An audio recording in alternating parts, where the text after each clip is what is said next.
My boyfriend and I are both big sports fans, but his obsession with superstitions has gotten so intense it's taking over his life, and I'm not sure I want to be with someone who puts that above everything else. I, 24 female, have been dating my boyfriend, 24 male, for 17 months, and we have lived together for 5 months. He is a wonderful guy and he treats me great and doesn't have a mean bone in his body.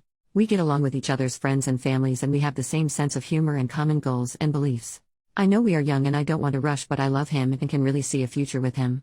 There is just one problem that I feel is getting in the way. It may seem like such a stupid and insignificant problem because he doesn't hit me or cheat on me or use drugs or alcohol to excess. But it's really affecting our relationship. My boyfriend is obsessed with sports and is really superstitious when it comes to his teams. We live in Massachusetts and he is obsessed with the Red Sox, the Bruins, the Celtics, the Patriots and the Revolution. I like sports as well, but he takes it to a whole different level. He gets superstitious and has routines and things he does because he believes it will help his team win. Some examples: earlier this season the Red Sox went on a winning streak. The day they won their first game he had a day off work and he fallen asleep on the couch the night before still wearing his socks, so for the entire winning streak he refused to take off or change his socks. He was washing his hair and body in the bathroom sink and wearing clean clothes, but he wouldn't change his socks or wash his feet. This went on for days and it was gross and his feet smelled so bad and he admitted he could smell them too, but he didn't care because he said it helped the team win. When the NFL season started this year my boyfriend's car was in the shop, so when he went to work the day before opening day, he walked to work and then took the bus home at the end of the day. This happened for the first 2 games of the season and the Patriots won every game and he was convinced that this ritual was helping the team. He kept this up for the first 10 games of the season, even after he got his car back. He didn't care what the weather was and even made the trip on days he wasn't working, even though it was 30 to 40 minutes each way without a car. 2 mutual friends of ours got married on November 28th of last year and he couldn't make the trip because we had to go out of town for the wedding. He was actually thinking of skipping the wedding, but I talked sense into him and he went, although he was tense the whole time.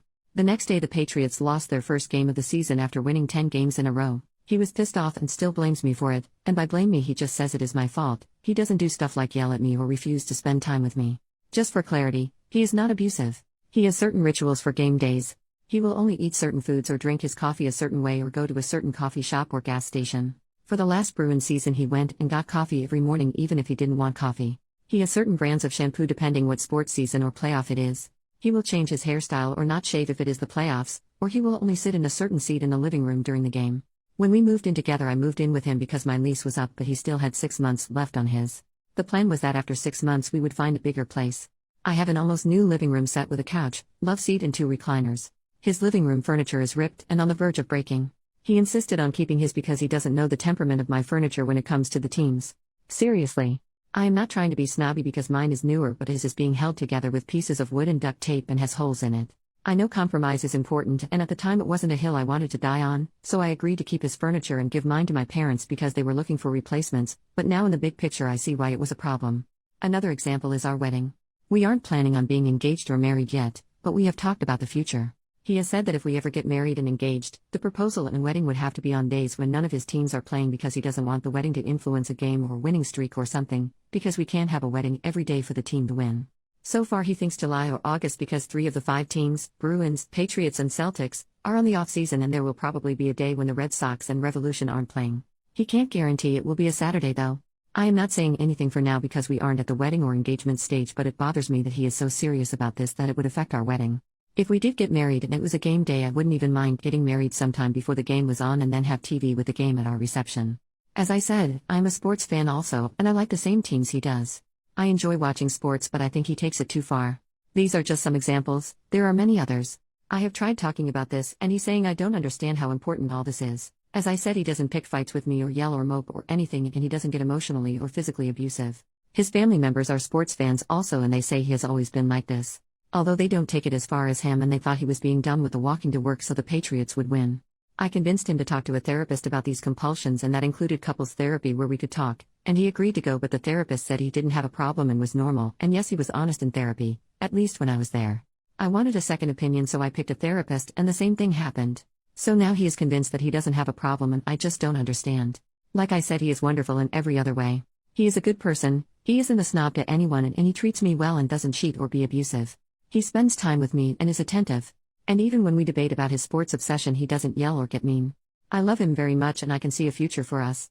I enjoy watching games with him. But his obsession and superstition with sports is giving me second thoughts because while I like sports my life doesn't revolve around them. Since 2 therapists have said he is normal and not mentally ill or anything, he is convinced this is fine. We are due to move into a bigger place in a month, and while we haven't signed the lease yet, I'm not sure I want to do it without addressing this, but I don't know what else to do to make him listen. Am I being irrational and not understating, or am I right to be concerned about this and thinking of ending it? If anyone has any advice or thoughts, I would appreciate them. Thank you in advance for reading. Update 1 year later. Firstly, I would like to thank everyone who posted supportive and kind comments. I'm sorry I didn't answer them all. I had posted with a throwaway and some stuff had happened and I had forgotten I posted for a while. Now things have kind of evened out and I wanted to give an update for everyone who was supportive. He is now my ex-boyfriend. I read all the posts in a few days after I decided to talk to him again. It didn't go well at first, and that should have been a sign. There was a Red Sox game on when we were both home from work and they lost, and he was upset with me for talking to him and not letting him focus on the game, and interrupting the things he had to do. He was convinced they lost because of that and we had a huge fight. I should have ended it there. But I didn't. The next day we were both off work and he got me roses and cooked me lunch and there was candlelight and music and he asked me to dance with him there in the living room. He apologized and promised he would do better. He acknowledged it wasn't fair to me and said he wanted to get help and see another therapist. He talked about the future and us having a life. I stupidly listened. He did make an appointment with a therapist. He talked with me about his feelings and how I was feeling. He said he agreed that we would get new furniture for our new place. I tried to give him some space regarding his habits because he was committed to seeing the therapist and changing, and I didn't want to push him and him end up saying forget it. He was much more attentive though. I thought he changed or was at least really trying, but I was wrong. A week or so after we had fought and made up and he made the therapist appointment, something else happened that turned my life upside down. I had a mole on one of my arms, but I never thought anything of it. I had a new coworker and she pulled me aside one day and said she didn't want to scare me or be weird, but she is a 2-time skin cancer survivor and the mole did not look good. She stressed that I needed to see a doctor. I wasn't going to and she was noncommittal and she begged me to go. It turns out she was right and she saved my life. I made the appointment thinking the doctor would look in it and it would be no big deal. I had that mole for a while and never paid much attention to it. It was melanoma. I had to have surgery to remove the mole as well as to check the lymph nodes to see if it spread. The surgery was scheduled for a day my idiot ex-boyfriend had tickets to a Bruins preseason game. He asked me to postpone the surgery because he couldn't skip the game as it would affect the team. He was actually being serious. He went so far as to call my doctor and tell him I wanted to postpone the surgery and he was calling on my behalf. He said if I went through with the surgery he couldn't be there for me and I needed to understand because the team needs him. Then he actually freaking told me that I could not sit in his recliner the day I was scheduled to come home from the hospital because the Pats were playing and he needed to sit there for game day. I would have to take the broken couch. I am dead serious. I broke up with him. I called a friend whose dad had a truck and we packed all my stuff and he agreed that I could crash in her spare room for as long as I needed. It was the last month on his lease and I paid the landlord the last month of rent because even though I wasn't on his lease I didn't want him to be able to say I left him high and dry. I cut all contact with him and blocked his phone number and email address. It was on the 18-month anniversary of the day we met and had our first date and the 6-month anniversary of the day we moved in together. I thank God, the universe, and whoever that I didn't sign the lease for the new place we had planned to move into together with him or combine my money with him. I had the surgery. I got so lucky. It was stage 2 and had not hit the lymph nodes yet. I had to stay in the hospital for a couple of days, but the wound was looking okay and not infected, so I was discharged to go home. The waiting was agony, and the worst thing, I also was not in the best emotional state because of what had happened with my ex. I cried when I found out it wasn't in my lymph nodes yet. The doctor said it would have hit them and spread in under a year and I would have been much worse off. So now I am hyper away of the sun. I go for skin checks every few months and I have a nasty scar. But it could have been so bad. That coworker saved my life, and we are friends now. Yesterday was the 1-year anniversary of my surgery. I had so much support from my friends, family and coworkers. I will never forget it. Once I recovered and went back to work, I got a small promotion. I started night school for college last month, while I work full-time during the day. I've taken up rock climbing and last month I started night school. It will really help my career and I am excited about it. I'm single since I broke up with my ex, but on Monday I had an impromptu date at the juice bar with a guy I'd bumped into at the gym. It felt good just to be social again and he seemed nice. That's my update. I want to thank everyone again. I haven't seen or talked to my ex since I broke up with him and left.